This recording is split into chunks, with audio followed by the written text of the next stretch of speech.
Good morning, Chavra. Today is the 11th day of Shvat, and we're going to learn chapter 23 of the Tanya, Perek Chav Gimel. And now the Tanya discusses how all the mitzvahs and their performance are in fact a revealed expression of godliness. And with Torah study, even more so. When you learn Torah, you're uniting with Hashem himself. So in the previous chapters, the Alter explained that from Hashem's perspective, nothing is ever separate from him. For the divine word, Dvar Hashem, which creates everything, is unlike a word spoken by human beings. The latter becomes separate from the speaker. Once I say the word, it's out, it's gone, it's done, it's finished. I'm on to the next word. While the former remains always within its source, Hashem.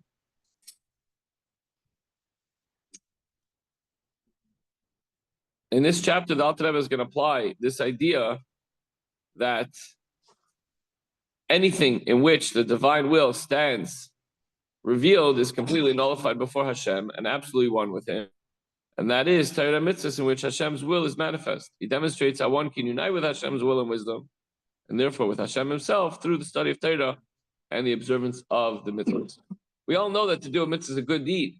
We all know that learning Torah is nice, is important, it's inspirational, is necessary, is vital.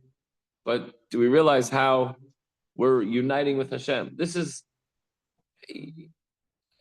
all the mitzvahs bring us closer to God. Prayer brings us closer to God. But learning Torah is the closest we can get to embracing God in this world. And it not as closest, it is embracing God in this physical world. So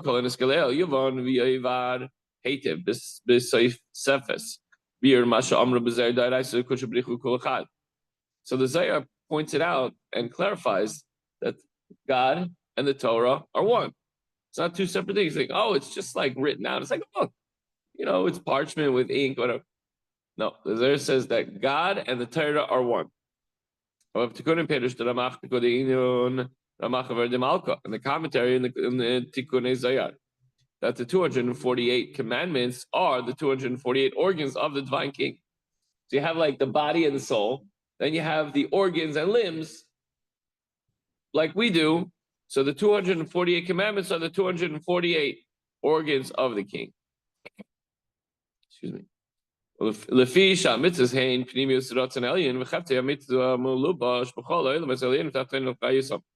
mitzvahs are God's innermost will and true desire, which is clothed in all the upper worlds and lower worlds, giving them life.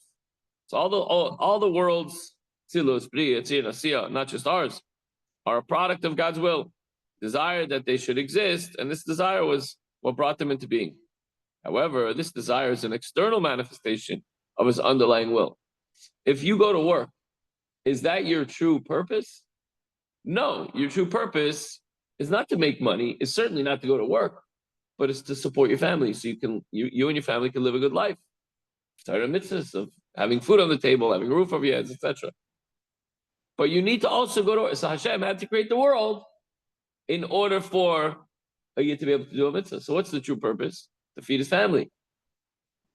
But in order to do that, you have to create the whole world. You have to go to work. You have to do things that you might not be the end goal, but are necessary. And there's nothing wrong. It's good. It's a good thing to do.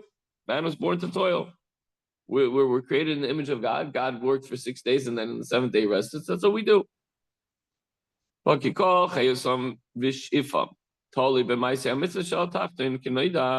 very life and sustenance of all the worlds is dependent on the performance of the mitzvahs by the inhabitants, creatures of the lower world. As is known, that performance of mitzvah draws godly life and sustenance into all the worlds. So when we do a mitzvah, Chavra, when Paul Newman puts on his talis and tefillin, he's not just feeling good, this is what he's supposed to do. He's actually sustaining all the worlds and all of existence within those worlds. Benimsa, you got to take that pretty seriously, Paul. It's a huge responsibility. Benimsa, and it comes out, and therefore we understand now that the performance and fulfillment of the mitzvahs is the innermost garment for the innermost aspect of God's will. Since it is due to this performance of the mitzvahs that the light and life of the world issues forth from the divine will to be clothed in them. Meaning, since Hashem desired the worlds only as a vehicle for the performance of the mitzvahs, as explained above, when we were talking about that, like you only go to work in order to feed your family, and to be able to do what you want to be able to do, to be able to do what you want to do. It's only for this reason that he animates the worlds. So he gives it koyach and strength and brings it into existence in order for you to do a mitzvah.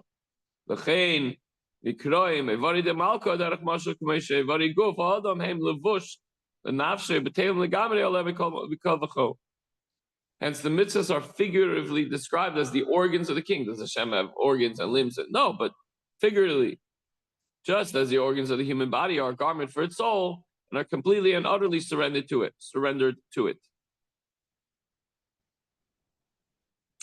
When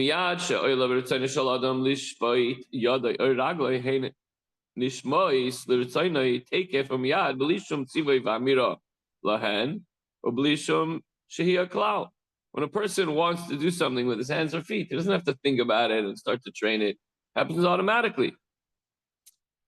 Okay, if there's a new thing that it wants to do, like dance or make tzitzis, that's something new. You have to train it to do. But generally speaking, you reach automatically. You have an itch, you scratch. Your hands just take the food, you cut it. You're not thinking about it. You could be having a conversation while you're eating your food. So that shows that it's just an outer garment of the soul. The minute a person thinks to do it, your hands and your feet just work. I want to walk. Got to go to my car. I'm going to just walk out the door. I'm not going to think, oh, wait a second. What do I do? Which foot do I put first? And you don't think about it.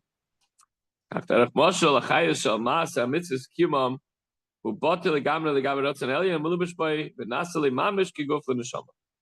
as the organs of the human body are completely united with one soul and are surrendered to it, so too is the life force animating the performance and fulfillment of the mitzvahs completely surrendered to the will of Hashem, and is clothed in this life force becomes in relation to the divine will like a body to a soul. Likewise,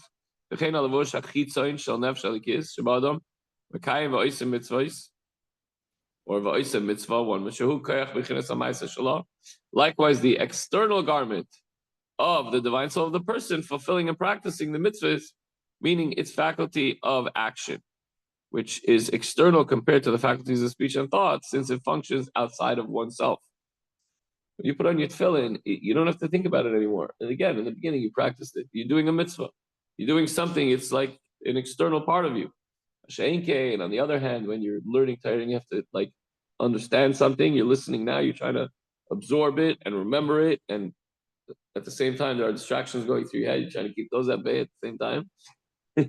So that's your mind that works. That's internal. And even the speech, you have to think, what am I going to say?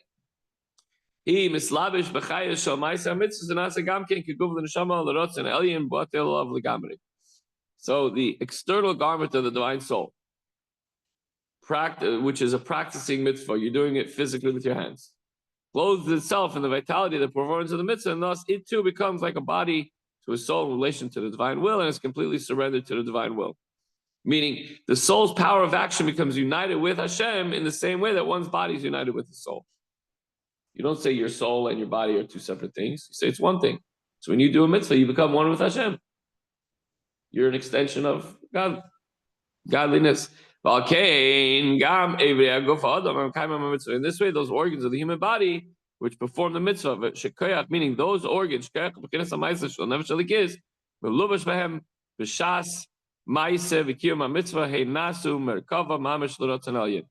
these organs in which the divine soul's faculty of action is clothed. You can't do a mitzvah without using your physical body. You need your physical body. Okay, learning, you could use your eyes and your brain, but that's still your physical body. And they too become a vehicle for the divine will. Okay, so let's take a couple examples. For example, you take your hand and you give tzedakah, you give charity. That charity eventually goes to the poor people. Or you walk by and there's somebody asking for money at a wedding. They come around, you take out $1 or $2 and you give it to them. That hand is part of the mitzvah. It's now a chariot. Or the mitzvah, feet that walk for the purpose of fulfilling mitzvah, and also your malav eloshin, when you speak words of Torah. I encourage everyone to read along with me. so that you're actually speaking and not just listening, and the tongue. And also the brain. The brain's also, is it a muscle or an organ? Both. So the brain is actively working very hard to fear heaven, reflect on words of Torah, and the greatness of Hashem. When these organs are occupied with mitzvahs, they're totally surrendered like a chariot to the divine will. So we could have Avos-like moments, patriarch-like moments, thinking of Avraham, Yitzchak, and Yaakov, and Sarif, Gerach, and Leah, that we are dedicated to Hashem and just focused on His will. This